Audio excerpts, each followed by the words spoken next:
Vous êtes l'un des initiateurs de la manifestation aujourd'hui, du sit-in aujourd'hui pour dénoncer l'achat de cet immeuble par le gouvernement Bongo. Dites-nous, s'il vous plaît, en quoi pensez-vous que cet immeuble, l'achat de cet immeuble, en quelque sorte, soit constitue par exemple un crime économique comme vous l'avez décrit auparavant dans votre discours? En quoi cela affecte directement les Gabonais? Non, mais vous savez, tout argent qui n'est pas investi dans le développement humain est en fait ce qu'on appelle du gaspillage. Et quand on parle de crimes, généralement les gens ont tendance à limiter les crimes à l'action militaire ou policière. Mais on doit étendre la notion de crime à celle de crime économique. Ce qui se passe, c'est que dans les dictatures, on utilise en fait l'arme de la misère comme une arme de génocide, en fin de compte. Et c'est donc finalement ce genre de gaspillage de revenus nationaux qui constitue quelque part le type de génocide économique que l'Afrique vit depuis, je crois, l'époque des indépendances. Nos leaders, généralement dans des pays comme le Gabon, n'ont jamais su ce que c'est que développer l'humain. Nous, aujourd'hui, nous pensons que plutôt que de perdre 6 millions de dollars dans un tel immeuble, on aurait pu, par exemple, construire à Libreville, au Gabon, un hôpital ultramoderne qui aurait pu soigner non seulement les populations gabonaises, mais également la classe politique. Je ne vous cache pas déjà que Omar Bongo lui-même, donc le père d'Ali Bongo, est allé mourir en France, au Portugal, en Espagne, voilà, parce que quelque part, il n'avait pas pu construire chez lui un hôpital capable de le soigner. Voilà de quoi nous parlons. C'est-à-dire que même au moment le plus crucial de leur propre vie, ils finissent par être rattrapés par le sort. Donc aujourd'hui, nous disons que le peuple gabonais, qui est quand même un peuple, on va dire, nanti sur le plan théorique, puisque le Gabon est considéré comme l'un des pays les plus riches d'Afrique, nous voulons que le peuple gabonais puisse au moins jouir des biens de son propre pays. Mais quand ces biens se retrouvent confisqués par une seule famille, un seul clan, on aboutit justement à des actes arbitraires comme celui-ci. Cet acte-là n'a pas été décidé par le Parlement gabonais. Cet acte-là n'a pas été décidé par un consensus national. Cet acte a été décidé par un homme, une famille, pour le bien de cette famille. Et même quand on dit c'est l'État gabonais qui achète, nous savons très bien qu'en général, ce sont les Bongos qui acquièrent ces propriétés et qui en font, on va dire, des possessions personnelles qui n'ont rien à voir avec l'État gabonais. Et voilà pourquoi je crois qu'aujourd'hui, il fallait venir non seulement dénoncer, mais également parler aux Gabonais, n'est-ce pas, en leur montrant justement ce symbole de la destruction du Gabon. Nous pensons que dans un pays où aujourd'hui les habitants sont confinés à manger dans des poubelles, comme l'a montré un des documentaires de PBS, et que par la suite on retrouve un président à gaspiller 6 millions de dollars, on se dit, il y a là un décalage intolérable. Et voilà pourquoi nous ne pouvions pas rester silencieux face à ce gaspillage, et nous avons trouvé utile de venir ici aujourd'hui, au moins signifier au Bongo que nous voyons ce qui se passe, et nous nous préparons justement à mener au Gabon le discours qui permettra peut-être demain de se défaire de cet arbitraire de Bongo, en fait de se défaire du régime Bongo, tout simplement. Merci Monsieur Menga. Pendant longtemps, vous pouvez remarquer que il y avait un blocus médiatique au niveau de la communauté internationale dans les pays occidentaux sur ce qui se passe dans les dictatures africaines, principalement au Gabon. Mais tout récemment, les différents documentaires diffusés concernant la France-Afrique divisée sur les médias français et d'autres documentaires diffusés par les médias américains comme PBS et ABC, pensez-vous que les Occidentaux deviennent de plus en plus conscients de la situation dictatoriale en Afrique, ou c'est plutôt une manière d'abandonner le régime Bongo parce qu'ils n'y trouvent vraiment plus leur intérêt? Quelle position avez-vous vis-à-vis de cela?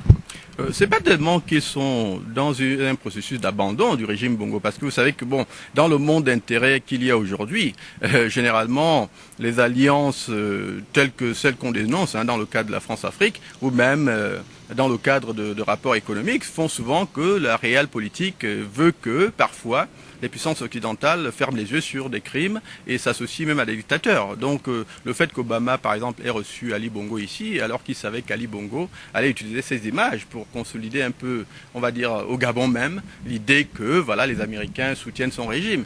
C'est quelque chose que nous n'avons pas apprécié, mais c'est une réalité qui est là. Mais n'empêche, nous comprenons aussi que tant que nous, Africains, nous continuerons à assister passivement à ce spectacle, à ce genre de spectacle, et à tout simplement laisser les autres faire qui nous sommes, en fin de compte, les autres décider de notre destinée, on n'avancera pas.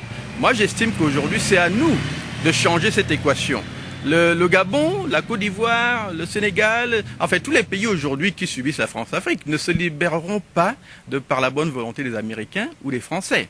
Ce qu'il faut plutôt, c'est que les Africains doivent plutôt faire ce que j'appelle du forcing. C'est à nous de forcer les Américains et les Français à accepter ce que nous voulons pour nous-mêmes. Et je dirais même qu'en fait, nous avons pas mal d'exemples déjà en Afrique, où des situations qu'on croyait bloquées ont été simplement débloquées parce que les citoyens eux-mêmes se sont soulevés pour justement dire, écoutez, nous en avons marre. Et je prends pour exemple le plus fondamental, le cas de l'Égypte. Hosni Moubarak était, on va dire, l'allié fondamental des États-Unis. Les Américains ne se seraient jamais passés de cet homme-là, puisqu'il était quand même un homme tampon, on va dire, entre le monde arabe et Israël. Mais quand le peuple égyptien s'est soulevé et a montré sa détermination à se débarrasser de ce dictateur, les Américains ont dû se plier. Et pourtant, ils avaient, avec Hosni Moubarak, des rapports d'une trentaine d'années, qui étaient supposés être en béton.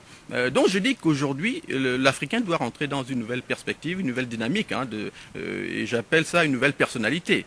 S'il veut la renaissance de l'Afrique, il doit plutôt se dire qu'écoutez, il peut forcer la main aux Américains, il peut forcer la main aux Français, dès lors que le peuple lui-même s'active à rejeter les dictatures imposées ou non imposées, et surtout à affirmer par tout un tas d'activités politiques, sociales et ainsi de suite, l'idée que voilà, c'est un peuple qui recherche sa souveraineté et son indépendance. Donc, si vous voulez, dans le cas du Gabon, je crois que la dictature des Bongo ne tient qu'au simple fait qu'au Gabon, nous n'en avons pas encore fait assez pour montrer aux Français que nous n'en voulons plus. Le jour où cela sera fait, je crois que les Français soient là ou pas, ce sera une réalité à laquelle la France devra être confrontée. Et moi, je prends toujours pour exemple le simple fait que aux Français et aux Américains, nous devons toujours opposer les documents qui constituent même leur ossature historique, dans la mesure où, dans la déclaration d'indépendance des États-Unis, eux-mêmes proclament le droit des peuples à se défaire de leurs dictateurs, par tous les moyens. Dans la déclaration des droits de l'homme en France, c'est la même chose. La proclamation affirme le droit des peuples à se défaire de leurs dictateurs par tous les moyens. Et pour nous, en Afrique, nous devons également utiliser ces documents pour dire, écoutez, ce ne sont pas aux Français de venir dicter aux Gabonais la manière dont ils doivent vivre leur société. Nous pensons que les Bongos ne sont pas bons pour le Gabon, et donc les Bongos doivent partir. Et voilà pourquoi aujourd'hui, les Gabonais doivent tout simplement s'activer à rendre ce départ possible par tous les moyens. Comme vous le dites, donc, seuls les Gabonais pourront faire le pas eux-mêmes pour libérer leur pays. Mais vous êtes dans la diaspora, par exemple, vous n'êtes pas sur le terrain. D'autres critiquent le fait que vous ne soyez pas sur le terrain et continuent à faire de la politique, ou plutôt ne pensent pas que le fait que vous n'habitiez pas au Gabon puisse en fait influencer le changement au Gabon. Qu'avez-vous à dire à ces derniers? En quoi pensez-vous que la diaspora puisse aider à sensibiliser les populations sur le terrain, ou plutôt enclencher un mouvement de révolution dans les pays africains?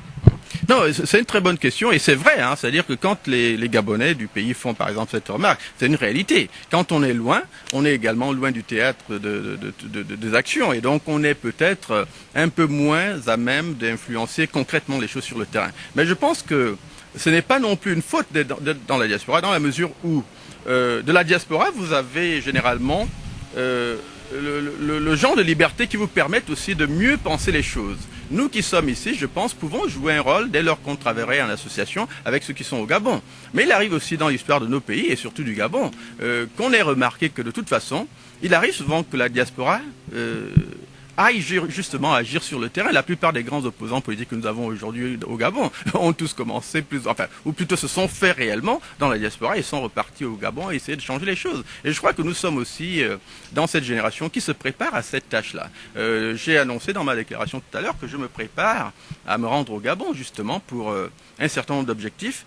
L'un étant justement de pouvoir déjà commencer à donner de cette voix à la diaspora sur le terrain, et donc à chercher la manière d'influencer radicalement les choses sur le terrain. Et donc dans ce contexte-là, je ferai certainement des annonces, surtout qui concernent même le contexte des élections législatives, mais qui en même temps vont faire que peut-être j'aille passer quelques mois au Gabon un jour, de manière à justement commencer ce dialogue national avec ceux qui veulent un changement radical au Gabon. Moi je pense qu'il ne faut pas se leurrer. Le Gabon ne changera pas par les urnes, le Gabon Gabon ne changera pas parce qu'Ali Bongo aura accepté la réforme. Il faut la lui imposer et avec lui, il faut que quelque part, avec lui ou sans lui, la réforme se fasse et que les Gabonais accèdent à la dignité. Et donc je pense que nous nous activons justement, et grâce au travail que vous voyez déjà au niveau de la communauté gabonaise aux États-Unis, nous nous activons déjà à préparer justement ce travail de terrain par l'implantation sur le terrain d'un certain nombre de réseaux qui nous permettront par la suite de consolider,